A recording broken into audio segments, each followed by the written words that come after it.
warm welcome to the distinguished pharmacists present over here. I believe that you have a very great day. So I'm Ashrita, Admin Manager of Elite Expertise. Elite Expertise is an online education platform which is founded by our directors, Mr. Arif Mohammed and Harika Bheemavarapu, who are working as a clinical pharmacist in Australia. They have more than 10 years of experience in the field of pharmacy, and they have more than 6 years of experience in training the students for the various courses like KAPS, OPRA, and for the recently we have launched a course by name PEBC for Canada. Allied expertise is a brainchild of Arif Sir and Harika ma'am. The main motto of Allied expertise is to provide the quality education to the pharmacists who wish to migrate to Australia, New Zealand, and Canada, and to mark their expertise and work as a registered pharmacist. Allied expertise majorly offers KAPS and OPRA for Australia and New Zealand, PEBC for Canada, and PTE English language test. Now, Harika ma'am are one of the lecture, like one of the director of Elite Expertise and the lecturer of Elite Expertise will be, handling the next session. So, Harika ma'am. Hi, ma'am. This is Harika, ma'am. She's one of the director of Elite Expertise. She's having more than 7 years of experience. She's presently working as a clinical pharmacist in Monash Hospital. She's a mother of a toddler as well. She's an educator of Elite Expertise. Yes, ma'am. Over to you. Thank you, ma'am. Yeah, thank you so much. I think it's a fair bit of time consumption with the teaching, but we are very detailed, guys. We keep in we think about consider starting from ABCD because people have study gap. You know, some are 20 years gap, 15 years gap. So we keep into consideration everyone while teaching, and our target will be the lowest of lowest performing student.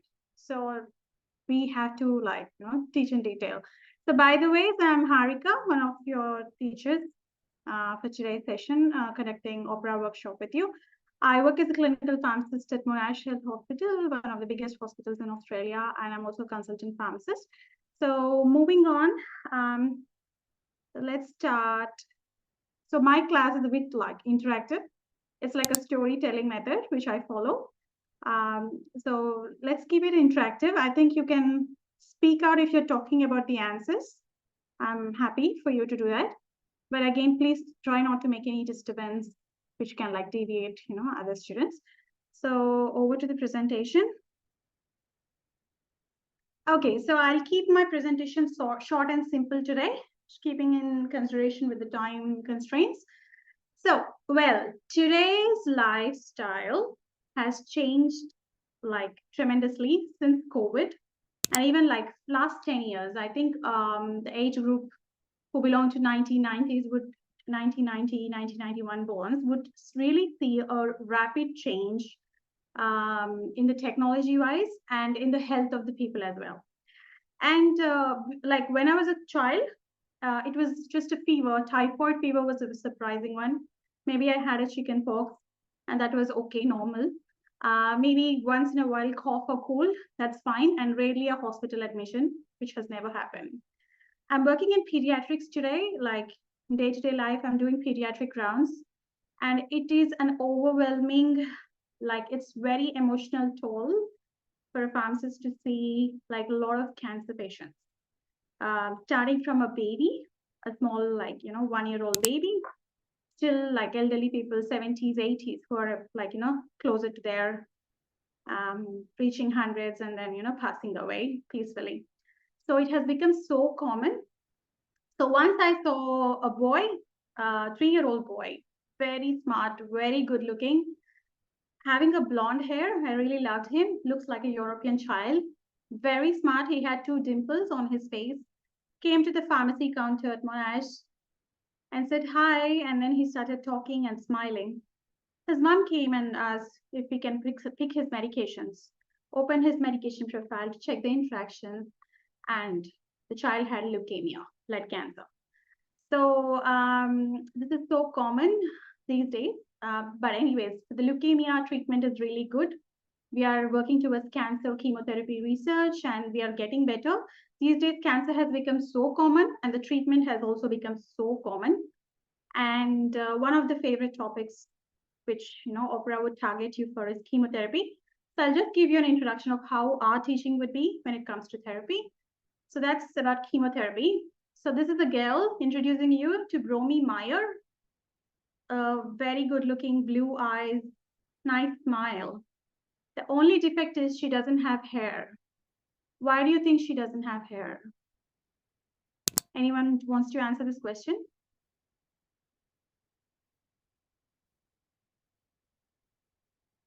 You can speak out. Because she's undergoing chemotherapy. Yes, excellent. Yes, she's undergoing chemotherapy. Why do you think she has no hair when she's undergoing chemotherapy? Any pressing reason? Maybe due to folate deficiency.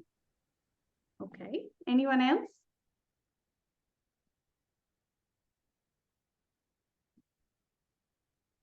Because the chemotherapy also targets the good cells. And yes, excellent. That's a good answer. That's a very good answer. That's the exact answer. So moving forward from your answer, I would like to explore this topic further to keep it short and sweet. Bromeo Iyer is a very good looking girl, blue-eyed, a fair complexion, has a nice smile, but unfortunately she has no hair because she's undergoing chemotherapy. Whoever has like chemotherapy regime, whoever is on chemotherapy treatment, they experience hair loss and they have no hair, but fortunately they recover, they get their hair back. So it's just a cosmetic reason, but personally having no hair like keeps a person like feeling sad or bad, like especially if they are teenagers or adolescents or like adults. But this child has no concerns. She plays with her brother, enjoys his company, always has a saline bottle infusion going into her body, carries it wherever she goes, and she plays puzzles wherever she goes, roams around hospital. She's undergoing chemotherapy. So what is cancer? Can anyone define cancer in a simple term, a small word, or a small sentence? Just not medical, just uncontrollable division of the cells. Yes, true. So it's uncontrollable division of cells. So cancer is nothing but our own cells. Suppose I have my red blood cells, RBC, which gives me blood supply, which gives the red color to my blood. And wherever the blood goes in my body, it gives oxygen and I get nutrition. I get supplementation for my health, well-being through my blood supply. Each RBC, red blood cell, has a lifespan of how much? Can anyone tell me? 120 days. 120 days. Excellent. So each RBC, like RBC, red blood cells, have a lifespan of 120 days. What happens if RBC cells don't die in 120 days? What does it cause? Are we going to become more strong? Any guesses? I block the capillaries or something. Tumor. Okay. So everything which is born in this world has to die. If there is a life, there is a death, and there is a recycling process. Every cell in our body has to undergo death. Okay, that's the rule of nature. And this body, maybe 100 years of survival rate, these days it's very less, and this body has to die one day. If this body doesn't die, then the rule of nature is like abridged, where the nature goes in one side and we go on the other side, and that's impossible. If our red blood cells die, we are safe. If our red blood cells die in 120 days, new red blood cells are produced. Our body produces new red blood cells, and there is a replenishing energy back coming to our body in the form of cells. And there is a blood which has life-saving, life-supporting system, which is oxygen supply everywhere. If a red blood cell doesn't die, doesn't mean we are like, mortals or immortals or like someone who is a hero, but we end up having blood cancers, leukemia. Okay, so every cell has to die and a new cell has to take birth. So cancer is nothing but it's not external. It is our own cells. Okay, our own cells are not listening to us. Our own cells are becoming so powerful that they are causing harm to us. Our own cells are dividing continuously, constantly, that they're going to kill us. So that's cancer. So cancer is nothing but our own cells, which like my hair cell. My hair cell has to grow and I have a long hair. My skin cells every day die and new skin cells are produced. my lungs, my tissues, my bone, like every day it gets destroyed, my bones get destroyed and new bone forms. And that's the rule of nature. And any disturbance to the rule of nature would cause problems. And that happens in our body. So when we talk about bacterial infection, we are scared about those small unicellular, small bacteria coming into our body and killing us. But what about our own cells killing us? The bacteria, when it gets enough supply of nutrition, it comes into our body in waves. Every human being has bacteria in them. In fact, we have millions of E. coli bacteria residing in our colon since we were primates, since we were like, old generation. But if the E. coli grows beyond its control, it is going to cause traveler's diarrhea and other infections. In the same way, it's our own body cells, but they are dividing uncontrollably. They are dividing multiple times and they are not dying. And they're growing, and there is no death. And this is cancer. Okay, so cancer is nothing but our own cells just not listening to us. So, and this has been so common, and cancer is not leaving anyone from a child, a small child, to an adult. So everyone, and in Australia, especially skin cancers are so common, maybe because of the ultraviolet radiations, outside, and like the people are Europeans, like who have migrated here since ages, and they are meant to be in polar regions where ice, like less sunlight, and too much ice and cold weather, United Kingdom kind of country. But we here have like hot weather sometimes, and UV index is high, and people end up getting skin cancers because they're fair-skinned. So fair-skinned people are more prone to cancers compared to dark-skinned people, because dark-skinned people have melanin in them, like which controls the cancers and skin, it's a protection from sunlight, which we get naturally with our dark skin. So be happy, personally. So what's cancer? So every cell, just like a bacterial cell outside, it's a living organism. After all, it's a bacteria and we are human beings. So a bacterial cell cannot be as powerful as a human cell. We are brilliant. We are geniuses. We have advanced mindsets. We have like advanced technology. We have developed everything. We have conquered everything. Our brain is sharp. So our cells are very stubborn, and it's not easy to treat those stubborn cells. Killing a bacteria by giving antibiotics, fine, we can do it.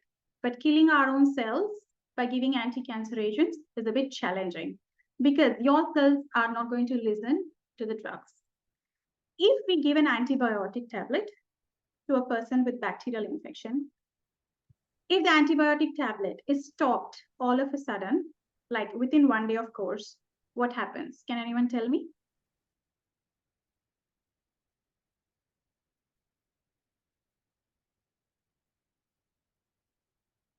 Any idea? Antibiotic Like resistance. Resistance happens, yes. So the bacteria will stop listening. The bacteria will get strong. It will read the code of the antibiotic. And next time when it attacks you powerfully. And it will become so stubborn that the antibiotic will not work. And that's why as a pharmacist, we have to keep pushing people, to complete the course of antibiotic. That's after all a bacterial cell. And when it comes to the cancer cell, so the cancer cell has it is our own body cell, which is so stubborn that the anti-cancer medications may stop working. And when anti-cancer medications stop working, we die. So we have to succumb. So every cell undergoes different phases of cell cycle, and every cell, a parent cell, just like how we give birth to babies to keep our genetic material going, and our babies are so important for us. In the same way, every cell gives birth to babies, and there are daughter cells formed. Every cell divides. So in a cell cycle, we have G1 phase, S phase, where the synthesis of DNA takes place. We have chromosomes, we have DNA, the genetic material which gets transferred from our parents, G2 phase, and then mitosis, cell division phase, where one cell will become multiple cells. Okay, so cell division takes place. But in cancer, uncontrollable cell division takes place. So uncontrollable that we can't control it.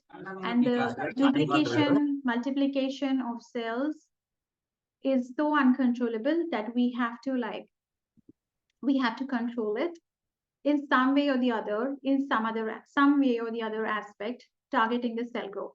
So this is cell cycle. Our anti-cancer medications may target the G1 phase, where we are stopping the growth of cells, or the S phase. S means synthesis, where the DNA production takes place. We all know we have DNAs. So synthesis of DNA can be arrested, or the preparatory phase, M phase, mitosis, where actual cell division takes place, where the parent cell, a big cell, will become small daughter cells. Okay, so this can be stopped by giving anti-cancer medications. And anti-cancer medications try to kill the cell in the pattern, like multiples, like a calculation method would be there. So we have radiation therapy and we have anti-cancer medications which target in any one of the phases. Okay, and they kill the cancerous cells. So we have so much cancer research going on, and we have so many anti-cancer medications which will target, and they have their own effects and their own side effects. So if we consider hair is a growing cell. When you're treating a cancer patient, you are killing his body cells. You are like stopping the growth of the cells. So when you're stopping the growth of the cells, you're killing the body cells. The growing cells, which are the hair cells, they also have life, they want to grow. And your anti-cancer medication doesn't know which to target. It will target like all the cells. I mean, like maximum it tries to target the cancerous cell, but it can target the living cells, like the other cells which are important to us. So hair follicles, they get damaged and they fall because of the chemotherapy. And that's why when you are treating this anti-cancer, a cancerous patient with this anti-cancerous medication, she has that hair fall, hair loss. So they go like, complete alopecia, hair loss happens in this patient. And not only that, anti-cancer medications can cause major side effects to every part of the body. They can trouble your vision. They can destroy your oral mucosa and cause ulcers in the mouth. They can destroy your nerves of the brain, damage the nerves of the brain because they are also growing cells, neurons. They can damage your esophagus. The worst side effect of an anti-cancer medication, which a lot of people can't tolerate, is nausea. They cause severe vomiting and nausea. Uncontrollable nausea and vomiting happens, especially with drugs like cisplatin. So anyways, I don't want you to get scared with those anti-cancer medication list. Just keeping it simple. So nausea, vomiting, proliferation of gastrointestinal tract, your entire food pipes, stomach, intestines, they keep eroding completely. And damage happens to your kidneys because of anti-cancer medications, to your limbs, legs, whatnot, every part of your body. You might, like patients who are on anti-cancer medications, they might experience pain, problem with appetite. They might lose their weight because we are killing them actually by killing their cells. So that's about cancerous cells, just giving you a gist. So this girl was diagnosed with Wilms tumor, which is called nephroblastoma. So I know this is a bit technical term for you, but I think with the name, I think you can guess. Can anyone guess me what kind of tumor it is? You can see the picture and tell. Nephron. Nephron? Yes, yes. It destroys the nephrons, okay, the kidneys.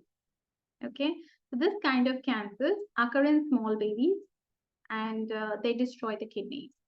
So you will have an adrenal, you will have a mass, abdominal mass, like a patient who has this nephroblastoma has an abdominal mass, which is less painful. But as it spreads, it can destroy the kidneys. And that's why nephro means kidney, blastoma, it blasts the kidneys. So this is called Wilms tumor, nephroblastoma. So this is the kind of tumor which occurs in kidneys and which can destroy the kidney. And this cancer is very dangerous. So this girl has that. So she's undergoing chemotherapy, introducing bromimia. So, if anyone has any tumor, can anyone of you guess what symptoms do they have if they have cancer? How would anyone diagnose a cancer? By just, briefing the symptoms. You can talk like a normal language. You don't have to be too much technical or medical oriented. Can anyone guess what symptoms they would have? Could be A tumor? painful, or Yes. could be feels lumps there. Yes. Yeah, they can feel the lumps there, some mass there. They might feel very Painful tired. lumps. They might, yes, they might have painful lumps. They might lose appetite. They don't feel like eating anything. They might lose weight. Okay, so they might have severe body pains, abdominal pain, and anything wrong happens to your body manifests it in the form of fever. So you will have high temperature. Your body will tell you, please help me by giving the high fever because it's trying to fight some issues. So a painless abdominal mass, loss of appetite, severe abdominal pain, fever, nausea, vomiting, blood in the urine, high blood pressure. These can be some of the symptoms of Wilms tumor, which is nephroblastoma. So, like fever, nausea, vomiting. So maybe this child has presented with all these symptoms and they have suspected something is wrong. And from the diagnosis perspective, what test will tell us that this patient has cancer? Biopsy. Yes, biopsy is an excellent test because we are taking the tissue and examining it to see the cell division cycle. We take like physical exam, we check the body physically, touch her and check it, but it's not a job. Like pharmacists don't do diagnosis, but doctors do, and we treat the patients by medications. And we do a series of blood tests, urine tests, imaging tests like MRI scanning, CT scan, etc., etc. And the best technique is take the tissue out and examine it and see the cell replication to diagnose cancer. So this is how this girl who is bringing her journey to you to explain you what cancer is has been diagnosed with cancer. So what is this dangerous term called metastasis? Anyone can tell me?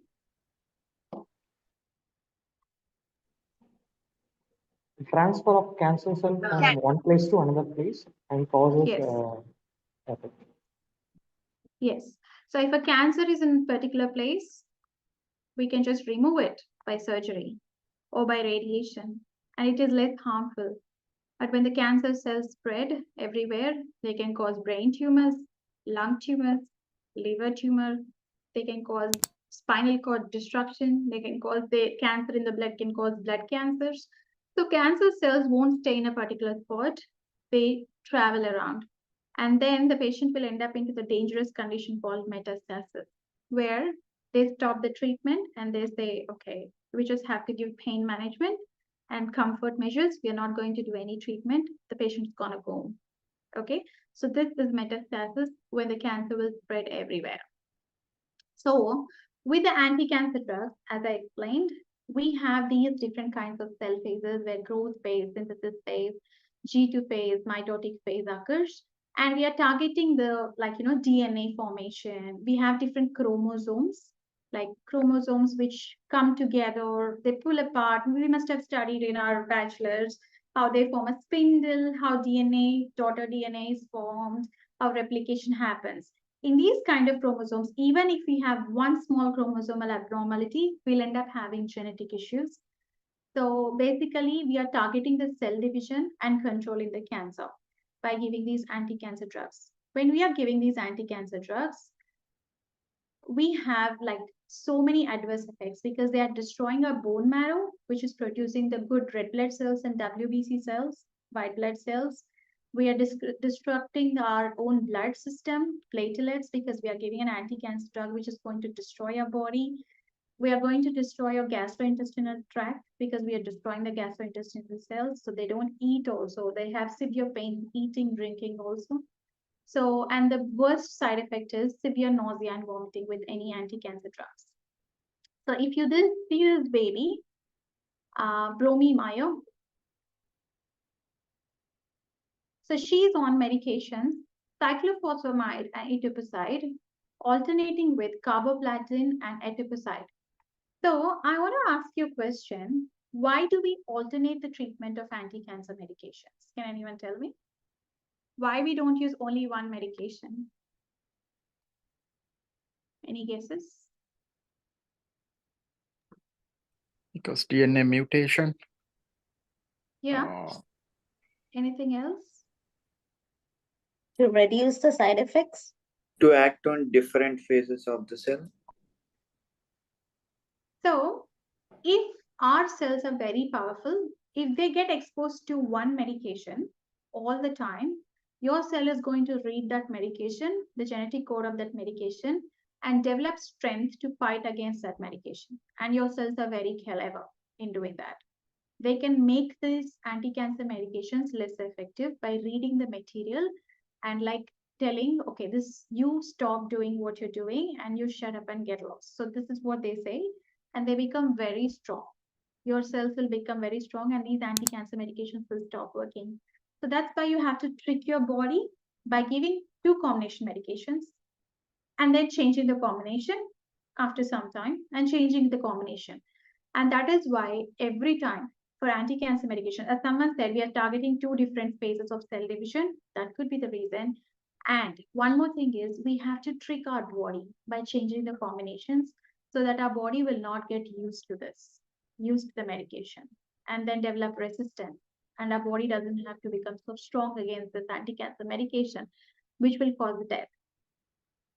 So in chemocycles, in cancer chemocycles, every cycle, maybe it will last for 21 days, and we give a break to the patient for 7 days.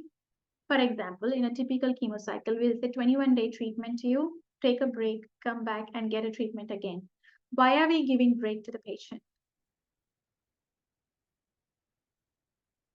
Any guesses?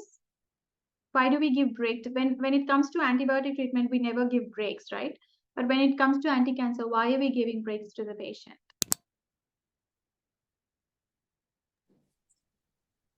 Because of cell resistance. Okay, so the break to the patient, the main reason why we give break to the patient is we are killing the patient actually. We are killing the patient by giving anti-cancer medications. So we have to give break to the patient. Suppose when we are killing the cancer cells for 21 days, the good red blood cells are destroyed. The good WBC cells are destroyed. Yeah. The break is to is to recover the good blood cell, good cell formation, so that body can recover. Yeah, 100% accurate answer. So we give a break to the patient of 7 days so that the body can recover. We are breathing the life into the patient back. We are killing cells. When we are killing good cells, when we are killing bad cells, we are killing the good cells as well. When the good cells are going to die, we have red blood cells which are going to die, and the patient will have anemia, no blood count, and the WBC cells, which protect us against infection, are going to die. What happens when WBC cells die? They are more prone to infection. We are more prone to infection. Excellent. So we get more infections because of this. And that's why people who are on chemo medications, they tend to have more infection, bacterial infections, viral infections, fungal infections, because they're immunocompromised. We are suppressing their immune system. So when we give a break to the patient, we try the body to recover. And then during the break, we breathe life into the patient. Breathe the life into the patient by giving stimulating factors. Some factors like filgrastim, which will stimulate the white blood cell production. Some thrombopoietin, erythropoietin injections, which will stimulate the production of red blood cells. Because when we are killing all the cells, if we don't stop the chemo cycle and give a break to the patient in 21 days or 7 days break, the patient is anyway going to die. Not because of cancer, but they're going to die because of your anti-cancer medications. So that is why it's very important for us to give breaks to the patient at all times. So we have to give break, and then we stimulate the patient with some growth factors, recovery factors, filgrastim, all these expensive injections, thrombopoietin, erythropoietin, etc., etc. So I want to ask you, she's on cyclophosphamide, ifosfamide, etoposide, alternating cycles. You're tricking your body by giving alternative medications. And then she's on Bactrim. Bactrim is trimethoprim with sulfamethoxazole, which is an antibiotic medication. Why do you think we have prescribed this baby an antibacterial tablet?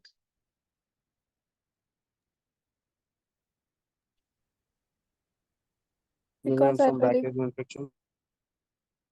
she is more prone, she's immunocompromised because of our anti-cancer medications, and she's more prone to bacterial infections. So to prevent infection, not because she's having infection, But to prevent infection, we are going to give her prophylactic, means preventative antibiotics to prevent infection, to stop the infections from occurring. So we are stimulating the growth factors in her by giving filgrastim-like injections, which will stimulate the production of WBC cells, white blood cells, and we are giving her antibacterials to stop the infections from coming into her body. So if you see this girl's medication, Bactrim is the combination which we give to prevent any bacterial infections in future. We are giving her filgrastim to stimulate her WBC cell production. Can anyone tell me why she's on dexamethasone and ondansetron? Ondansetron is for the nausea. Nausea and vomiting. Yes. Dexamethasone is kind of steroid, which is suppressing our immune system and also works for nausea and vomiting. So the worst side effect of any anti-cancer medications is they will have horrible nausea, vomiting, and they can't eat anything properly. And they have to be on nausea medications, anti-nausea medications, and that too very powerful ones like steroids. Steroids have many effects which will suppress the immune system, and on the top of it, they can suppress vomiting. So when you have chemo medications in your body, they will, in your brain, you have a chemoreceptor trigger zone, which is like, which controls nausea, vomiting, and all kind of refluxes. That gets triggered, and you end up having severe nausea and vomiting when someone is having their anti-cancer cycle medications they're taking. So to control nausea and vomiting, we are giving this patient, again, not to forget your patient, Bromimir, dexamethasone and ondansetron to control her severe nausea and vomiting associated with the chemotherapy. Guys, I really want you to tell me why she would be on amlodipine and what is amlodipine actually? Amlodipine is for high blood pressure, a calcium channel blocker. Yes, amlodipine is used for high blood pressure. So it's a blood pressure medication, to keep it simple, not about the mechanism of action. Why? So definitely, what are we treating this patient with amlodipine for?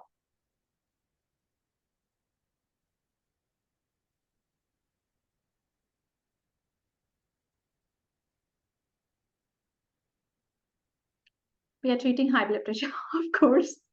Okay, so a 3-year-old patient has high blood pressure. How is this possible? Why do you think she has high blood pressure? Because her kidneys are not working well. Yes. So yeah. the Kidneys are no. Yeah, basically, so in nephroblastoma, the kidneys are damaged. There is a cancerous tumor. And if you see your renal arteries,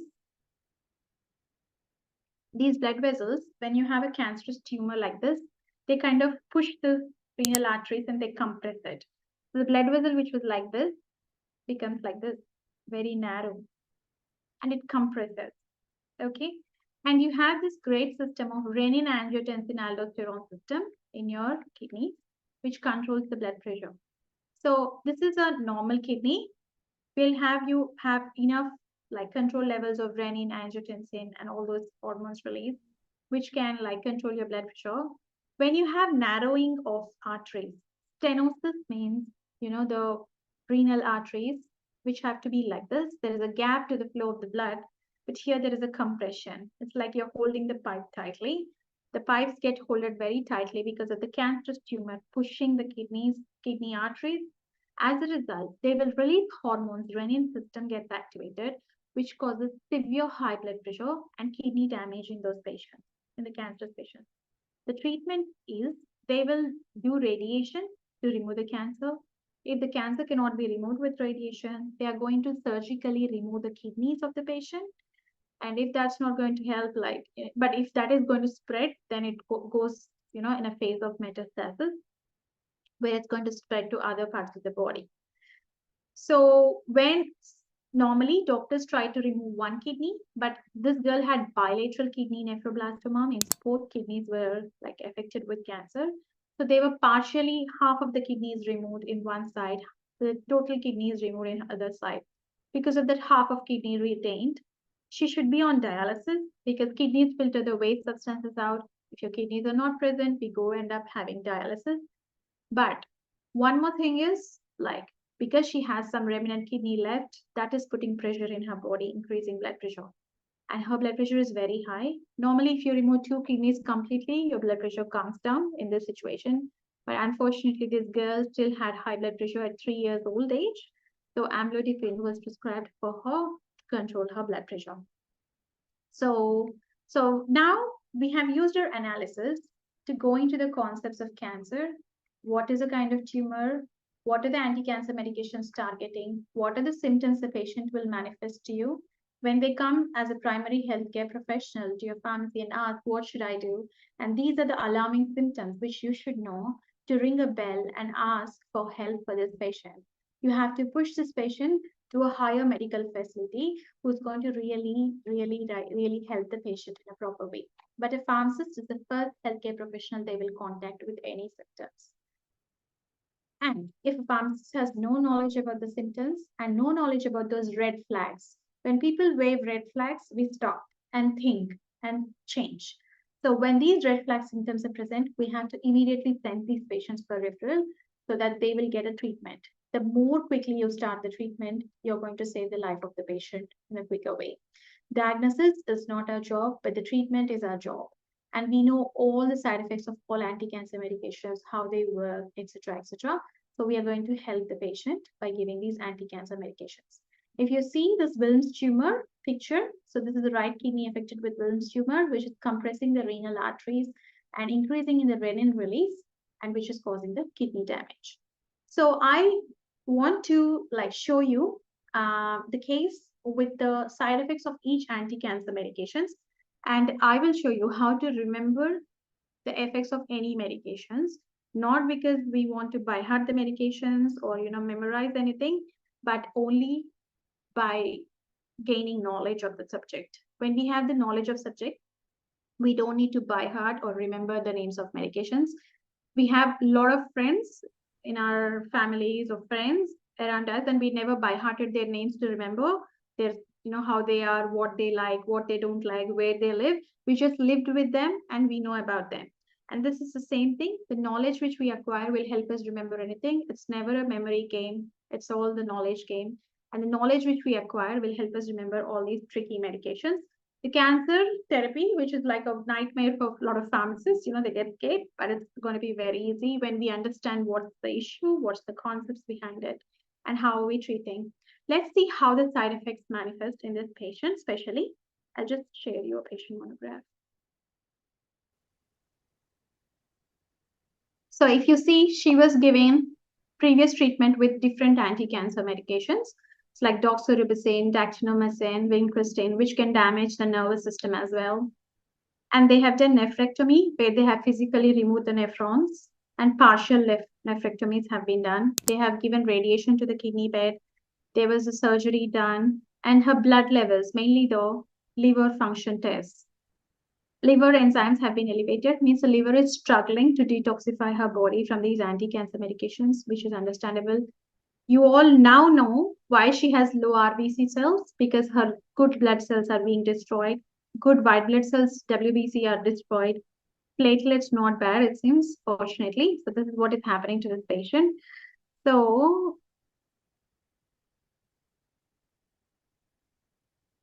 if we see each medication and its side effect, we have cyclophosphamide or carboplatin plus etoposide. Mucositis is a side effect. The mucus layers of the mouth are destroyed. They can cause severe mouth ulcers, gastric pain, reflux symptoms. They have vomiting, diarrheas. They feel so tired with these powerful anti-cancer medications.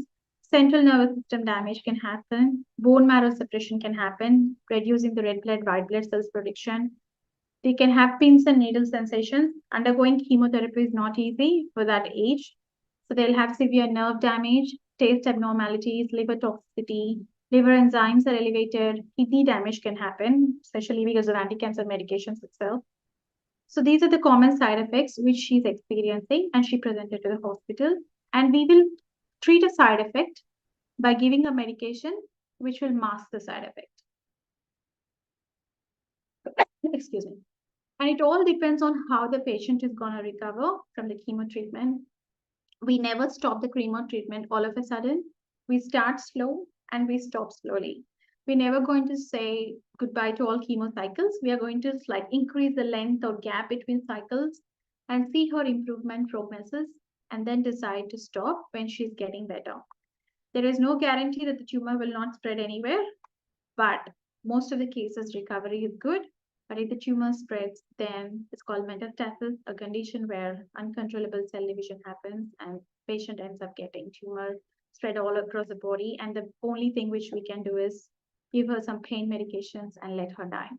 So this is a chemotherapy case study for you for this OPRA exam workshop. Any doubts? Any simple doubts in this lecture, guys? Anyone wants to talk?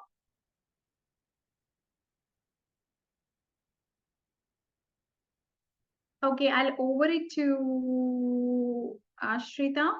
Okay, I'm leaving and you can continue and then over to whatever you want to do. Okay. Hello, Thank you ma'am. guys. See you soon. Yes, Tariq. Yes. Hello, ma'am. I have a question. Yes. It is apart from your slides. So it's a very important question. Actually, I have two questions. Please answer my question. So if I enroll to your course, because you are training OPRA for the first time, right? So you have been training for the KAPS. So this is first time you're going to appear for the OPRA exam.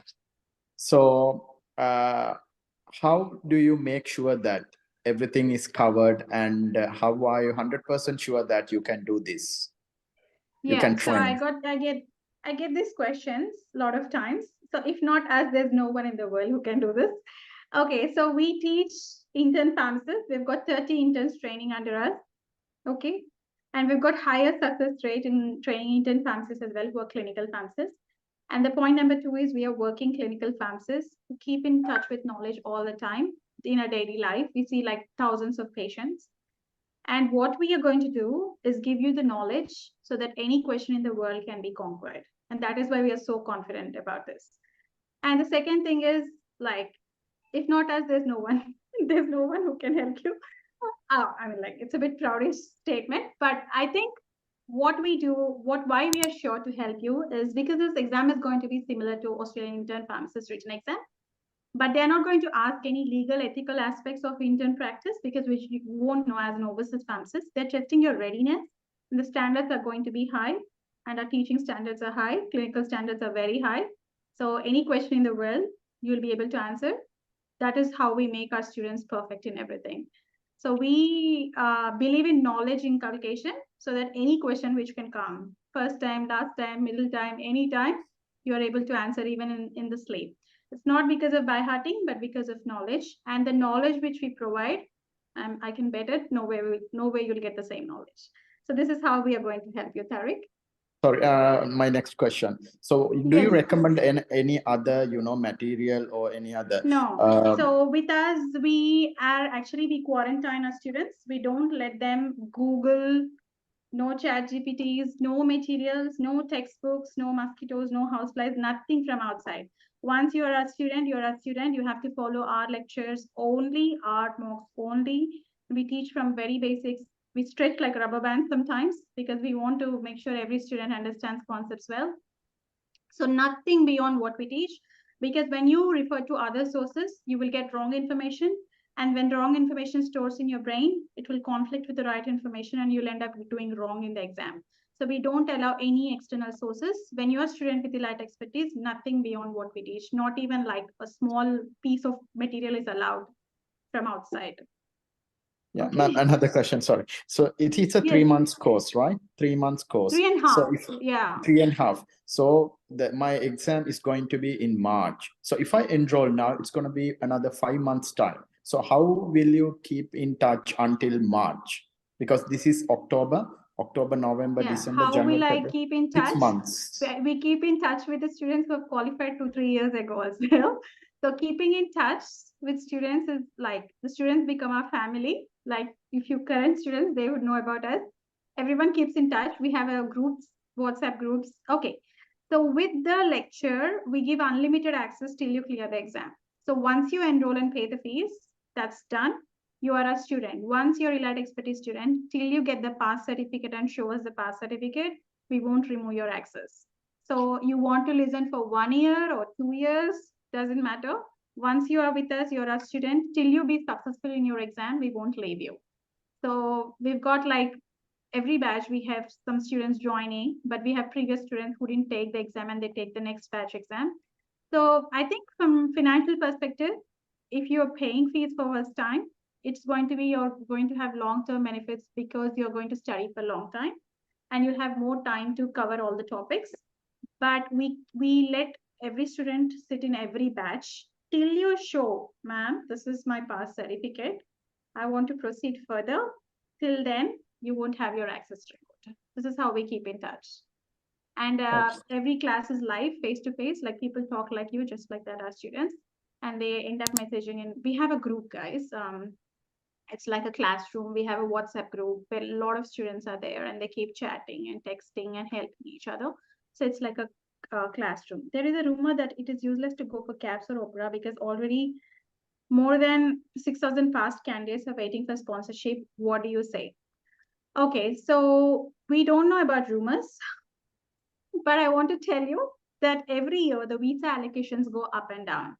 So in the year of 2022, they were raining visas for pharmacists, like everyone, even with the like lowest, there's one guy, YouTube, we have posted the interview, without English score also, he got the visa. So they were pouring visas and then the visas stopped because like they've reached a saturation and then like they've given a gap. Nurses also face the same issues. And now nurses are reviving and for pharmacists, onshore, they are inviting. So the visa conditions go up and down. You have 3 years to clear, 3 years after you clear the exam to apply for visa and wait. If you want a visa straightforward, it may not be possible. You might have to wait. It depends on your luck and hard work and persistence. But we don't say that you come and take a visa and go. That's not going to be possible. So all your hard work, dedication, and no magics happen overnight. It's going to take time. Yes. And but healthcare profession never gets saturated. That I can tell. Ma'am, one question from our team. Like, how much time did you take to get that resident permanent visa? I took, so for us in 2018, we migrated. So 2015 or 16, we started the process. And just before the expiry of KAPS, we got residentship, where we had to serve the rural Australia for 3 years. And then there was COVID, so they delayed our permanent residence and we got a permanent resident last year, but our students got permanent residence before us.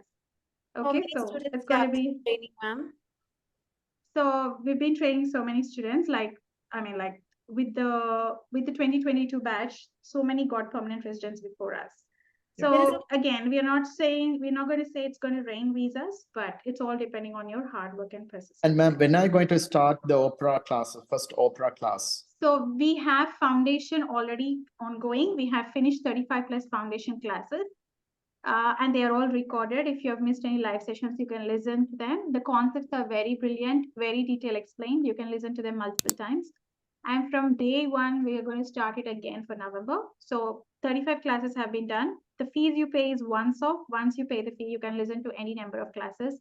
The foundation has already started. We have finished 35 plus foundation classes. So is it for OPRA or KAPS? Is it for OPRA or KAPS? We have done. We have done both. We segregated and we have done for both.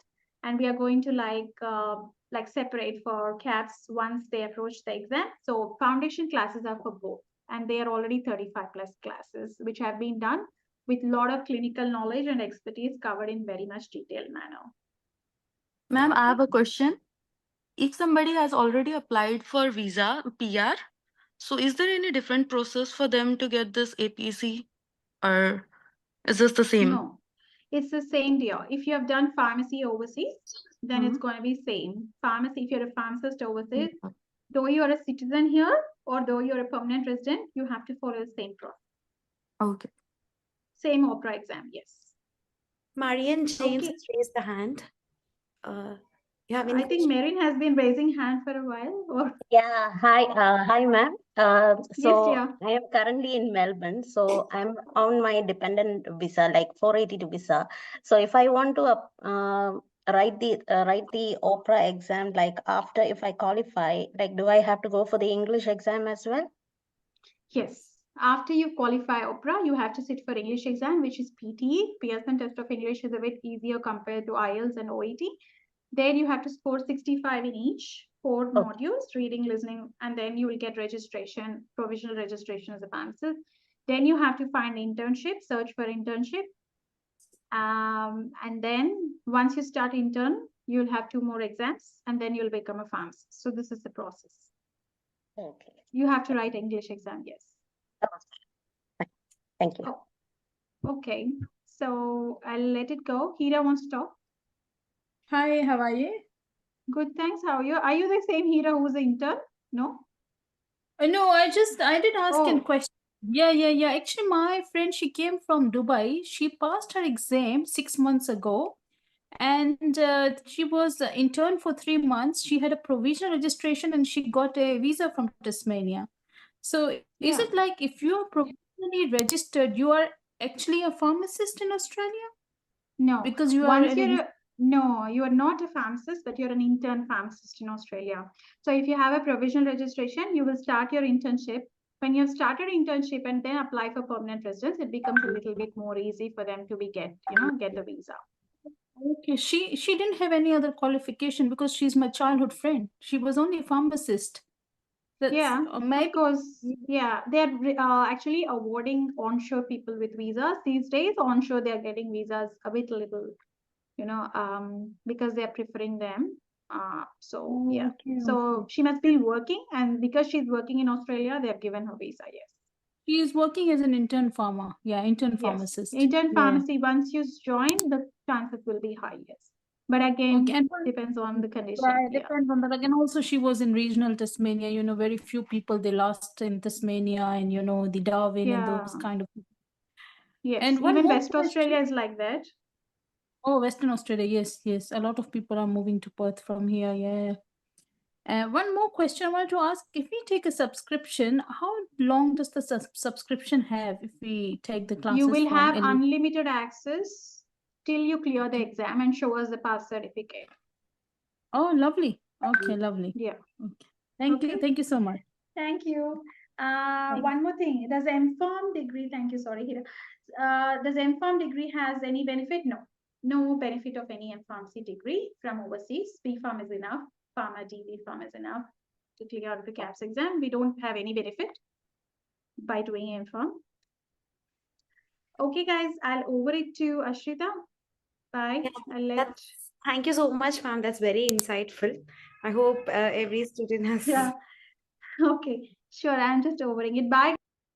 Nice to see you all. Bye. Thank you. Bye.